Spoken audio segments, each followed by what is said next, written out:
Hello everyone, अस्सलाम वालेकुम and welcome back to my channel. I hope कि आप सभी लोग बिल्कुल ठीक होंगे और खैरियत से होंगे। तो जी, आज मैं आप लोग के साथ अपने फुल डे की रूटीन शेयर करूंगी। और यहाँ पर है मॉर्निंग का टाइम। एक्चुअली आजकल मॉर्निंग थोड़ी लेट हो रही है क्योंकि अयान का तो कॉलेज स्टार्ट हो चुका है, लेकिन मुस्कान आजकल घर पर ही होती है। तो समर ब्रेक है, तो उसकी वजह से मॉर्निंग थोड़ी सी लेट होती है। तो खैर यहाँ पर मैं बना रही हूँ बेसन।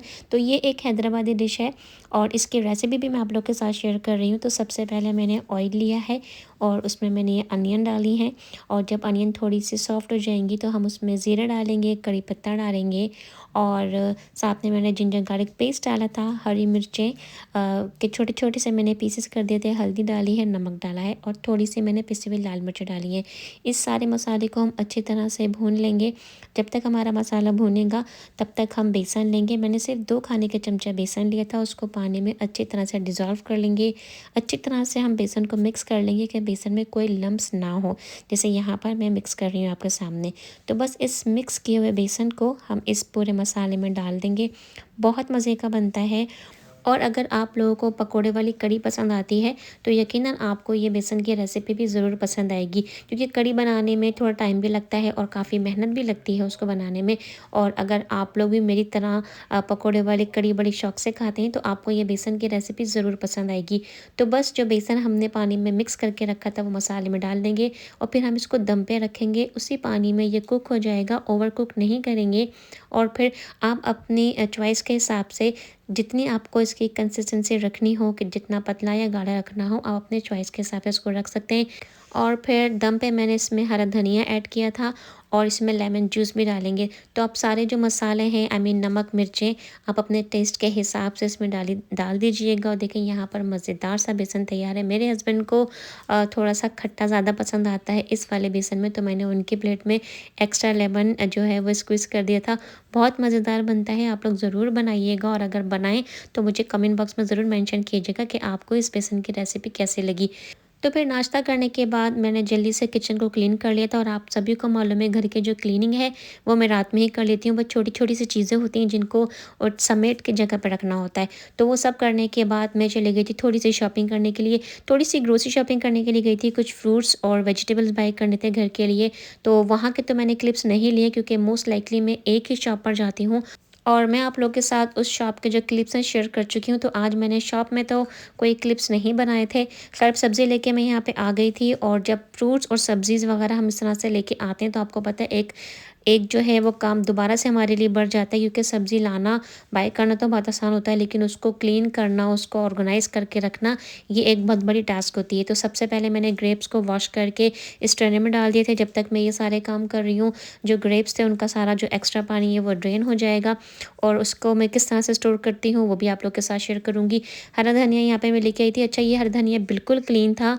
वहाँ पर शॉप पर ही ना होज़ वगैरह लगे हुए होते हैं पाइप के, तो मैंने वहाँ से इसको बिल्कुल वॉश कर लिया था। और ये काफ़ी हद तक ड्राई भी था, इसमें कोई पानी नहीं था। तो मैंने इसको न्यूज़पेपर में स्टोर किया इस तरह से, जैसे मैंने आपके सामने स्प्रेड कर दिया था। इसी तरह से मैंने स्प्रेड करके इसको प्लास्टिक के बैग में डाल के रख दिया था। लास्ट टाइम मैंने जो हरा धनिया था उसको मैंने किचन टॉवल में रखा था, लेकिन किचन टॉवल अच्छा थिक था, लेकिन उसके बावजूद भी जो हरा धनिया वो थोड़ा सा सौगी हो गया था। तो इसलिए मैंने इसको न्यूज़पेपर में रखा इस दफ़ा। अच्छा, फिर मैंने भिंडियाँ भी ली थी। तो भिंडियों को मैंने क्या किया था, बड़ा पैकेट था, तो जो छोटी छोटी सी भिंडियाँ थी जो पतली थी उनको मैंने एक छोटे से ज़िप लॉक के बैग में डाल के सेव कर लिया था, ताकि इस वाली भिंडियों को मैं सेव कर लूँ सालन के लिए। और जो भिंडियाँ थोड़ी सी बड़ी थी, थोड़ी सी मोटे साइज़ में थी, उनको मैं कट कर रही हूँ सब्ज़ी बनाने के लिए। अच्छा, कुछ लोग कहते हैं भिंडी की सब्ज़ी, कुछ लोग कहते हैं भिंडी की भुजिया। तो आप लोग क्या कहते हैं मुझे वो भी कमेंट में ज़रूर बताइएगा। तो इस वाली भिंडियों को मैं कट करके रख लूँगी। और ये भी थोड़ी ज़्यादा थी क्योंकि सिर्फ मैं, हमारे घर में जो भिंडी बनती है, सब्ज़ी जो बनती है वो सिर्फ मैं और मेरे हस्बैंड खाते हैं। तो मैंने उनको 2 पैकेट में कर लिया था। एक पैकेट उठा के मैं फ्रीज़र में रख दूँगी, एक मैंने फ्रिज में रख दिया था ताकि मैं नेक्स्ट मॉर्निंग में भिंडी की सब्ज़ी बना लूँ। जब तक मैंने ये सारे काम किए तो जो ग्रेप्स थे वो भी काफ़ी हद तक ड्राई हो गए थे, एक्स्ट्रा पानी उनका निकल गया था। अच्छा, ये वाला जो कंटेनर है ये बहुत अच्छा है। अगर आप लोग को कहीं मार्केट में मिले तो मैं आप लोग को हाईली हाईली सजेस्ट करूँगी कि ज़रूर इसको परचेज़ करें। मैंने जब से इसको परचेज़ किया, आई थिंक 2 वीक्स हो गया, मैं इसको कंटिन्यूसली यूज़ कर रही हूँ। इसमें मैंने स्ट्रॉबेरीज़ रखी थी, वो भी काफ़ी हद तक सेफ़ थी, फ्रेश रही थी। उसके बाद मैंने हरा धनिया इसमें स्टोर किया था, वो भी बहुत अच्छा था। और अब मैं इसमें ग्रेप्स रख रही हूँ। तो इस बॉक्स में ग्रेप्स कितने दिन तक रहे, आई मीन फ्रेश रहे, वो भी मैं आप लोग के साथ इंशाल्लाह नेक्स्ट व्लॉग में शेयर करूँगी।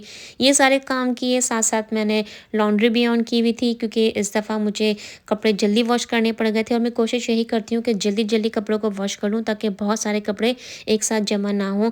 और मैं जो लॉन्ड्री करती हूँ तो उस बात का भी ख़्याल रखती हूँ कि जब मैं ड्रायर में से कपड़े निकालती हूँ तो फ़ौरन ही जब कपड़े गर्म होते हैं, क्योंकि हीट होती है ड्रायर में, तो उनको उसी वक़्त ना मैं फ़ोल्ड करके रख देती हूँ। इस तरह से करने से मुझे अपने जो कपड़े हैं उनको तो प्रेस करने की ज़रूरत नहीं पड़ती क्योंकि ड्रायर में से कपड़े काफ़ी गर्म निकल रहे होते हैं। तो ये बहुत अच्छी टिप है, अगर आप लोग भी घर में इस तरह से कपड़े ड्रायर करते हैं ड्रायर की हेल्प से, तो यही किया कीजिए, गर्म कपड़ों को ही आप इस तरह से फ़ोल्ड करके रख दिया कीजिए। तो बस ये सारे काम चल ही रहे थे, फिर अयान अपने कॉलेज से आ गया तो उसने कहा कि आप मुझे मेरी सिर्फ चिकन ग्रिल कर दीजिए। तो यहाँ पर मैं आप लोग को दिखाऊंगी कि मैं अयान का जो लंच है वो किस तरह से जल्दी से रेडी कर लेती हूँ। चिकन मैरिनेशन में ऑलरेडी आप लोग के साथ अपने प्रीवियस व्लॉग में शेयर कर चुकी हूँ कि मैं अयान के लिए हमेशा घर में इस तरह से चिकन को मैरिनेट करके रखती हूँ। सिंपल से मसाले होते हैं, बस योगर्ट में डाल के बहुत कम स्पाइसेस के साथ मैं अयान के चिकन को मैरिनेट कर देती हूँ। बॉयल राइस होते हैं, समटाइम्स मैं कुछ वेजिटेबल्स ऐड कर देती हूँ जैसे बेल पेपर्स हैं, ब्रोकली है। तो इस तरह का अयान मोस्ट लाइकली अपना लंच लेता है। समटाइम फ़िश होती हैं, समटाइम श्रिम्प होते हैं, बट मोस्ट लाइकली अयान के जो लंच में होता है वो चिकन होती है। तो यहाँ पर घर के काम मेरे साथ-साथ चल रहे थे, फिर मैंने यहाँ पे अयान को भी लंच दे दिया था। अयान को लंच दे के मैं फ्री हुई भी नहीं थी कि अब हस्बैंड मुझे कहने लगे कि अब मेरे लिए भी कुछ लंच बना दो, मुझे भी बहुत भूख लग रही है। तो फिर मैंने हस्बैंड के लिए बनाए थे ये चिकन के सैंडविचेस और इसमें मैंने चीज़ डाली थी, लेट्स डाली थी और चिकन के स्लाइसेस मिलते हैं जो यहाँ पे आराम से आपको हलाल किसी भी बुचर शॉप्स में मिल जाते हैं। तो मैंने इस तरह से ग्रिल्ड चीज़ सैंडविच बनाया था, साथ में मैंने चिप्स भी सर्व की थी। तो ये फिर हस्बैंड का लंच हो गया था। अब यहाँ पर मैं तैयारी कर रही थी रात के खाने के लिए, तो उसके लिए मैं बना रही थी मटन का पुलाव। रेसिपी इसकी मैं शेयर नहीं करूँगी क्योंकि मैं ऑलरेडी आप लोग के साथ मटन पुलाव की रेसिपी शेयर कर चुकी हूँ। आप लोग को अगर देखनी हो तो आप लोग प्लीज़ मेरे रेसिपीज़ के व्लॉग में जाके चेक कर लीजिएगा, आपको आराम से जिस तरह से मैं पुलाव बनाती हूँ उसकी रेसिपी मिल जाएगी। अच्छा, यहाँ पर अब आप लोग पुलाव की जो वीडियो है उसको देखिए। कुछ इंपॉर्टेंट बातें आप लोगों से करनी है। हम हमेशा शिकायत करते हैं, हमेशा कंप्लेन करते हैं कि हमारे पास घर के काम इतने सारे होते हैं। तो देखिए, काम तो सबके घरों में ही होते हैं, किसी के घर में कुछ ज़्यादा होते हैं, किसी के घर में कुछ कम होते हैं, लेकिन अक्लमंद इंसान वो है कि अपने घर के कामों को, उस रूटीन को वो किस तरह से मैनेज करता है। तो आप लोगों के साथ मेरी इस वीडियो को शेयर करने का मेरा मकसद यही है कि आप भी अपने घर की रूटीन को इस तरह से सेट कीजिए और अपने सारे काम जो हैं इस तरह से अरेंज कीजिए कि आपके सारे काम जो वक्त पर भी हो जाएं, टाइम पर भी हो जाएं, आपको थकावट भी ना हो और आपकी जो लाइफ है, जो डेली रूटीन है वो बहुत अच्छे तरीके से आप मैनेज कर सकें। कंप्लेन करने से कुछ नहीं होता, जितनी आप चीज़ों को लेकर परेशान होंगे, कंप्लेन करेंगे, आपके अपने घर के काम ही उतने ज़्यादा मुश्किल होते जाएंगे। सच पूछे तो आज के टाइम पे जो सबसे बड़ी प्रॉब्लम है तो वो है फाइनेंस की। बहुत मुश्किल है जिन लोगों के पास फाइनेंस की प्रॉब्लम है उस फाइनेंस की प्रॉब्लम को दूर करना। और कोविड के बाद से जिस तरह के क्राइसिस बढ़ते जा रहे हैं, आप यकीन कीजिए हमारे यहाँ सैन फ्रांसिस्को में इतने बड़े बड़े बिजनेसेस, इतने बड़े बड़े जो मॉल्स हैं जो बहुत सालों से हैं, जो बहुत अच्छे तरीके से बिजनेस कर रहे थे, वो सारे मॉल्स बंद हो रहे हैं, इतने लोगों के बिजनेसेस ख़त्म हो रहे हैं। तो आज के वक्त में अब मैं ये समझती हूँ कि जो सबसे बड़ा जो प्रॉब्लम है वो फाइनेंस को मैनेज करना है। तो अगर आपके घर में या मेरे घर में फाइनेंशियली कोई प्रॉब्लम नहीं है, अल्हम्दुलिल्लाह, तो हम सबको अल्लाह का शुक्र अदा करना चाहिए।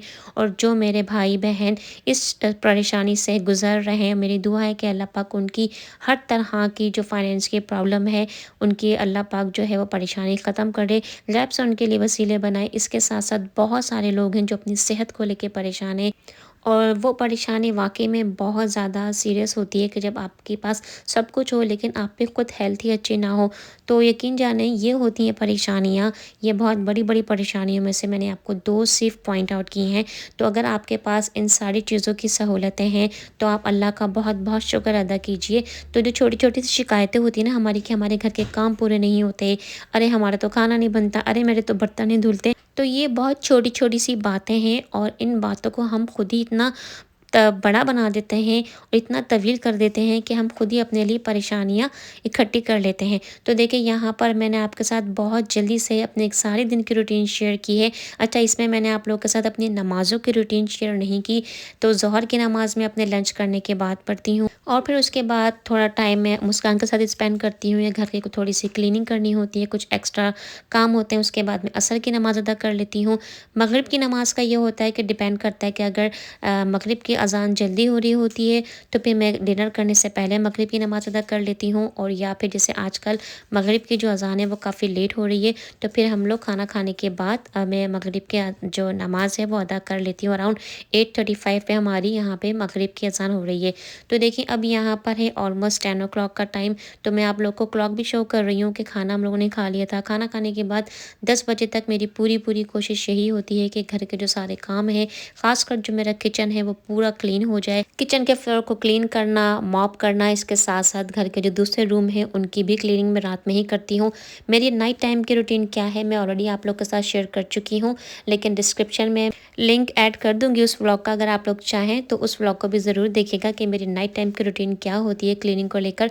तो यहाँ पे घर पूरा क्लीन हो चुका था और कोशिश मेरी यही होती है कि नमाज़ अदा करने से पहले जो मेरी सारी डिशेज़ हैं जो मैंने वॉश करके रखी थी, अगर ड्राई हो जाती हैं तो मैं उनको दोबारा से स्टोर करके रख देती हूँ उनके कैबिनेट्स पे। और अगर डिशेज़ वेट होती हैं तो पहले मैं इशा की नमाज़ अदा कर लेती हूँ, उसके बाद बर्तनों को उठा के उनकी जगह पे रख देती हूँ। तो गाइज़ ये था मेरा आज का व्लॉग। वीडियो अच्छी लगी हो तो लाइक ज़रूर कीजिएगा। अगर इस व्लॉग से आपको थोड़ी सी मोटिवेशन मिली हो तो ज़रूर मुझे बताइएगा, कमेंट बॉक्स में अपनी राय का इज़हार कीजिएगा। यहाँ पे अब मैं इस व्लॉग को एंड कर रही हूँ, इशा की नमाज़ अदा करूँगी। अपनी दुआ में मुझे ज़रूर याद रखें, ख्याल रखें अपना। आपसे बहुत जल्द मुलाकात होगी नेक्स्ट व्लॉग में। अल्लाह हाफ़िज़।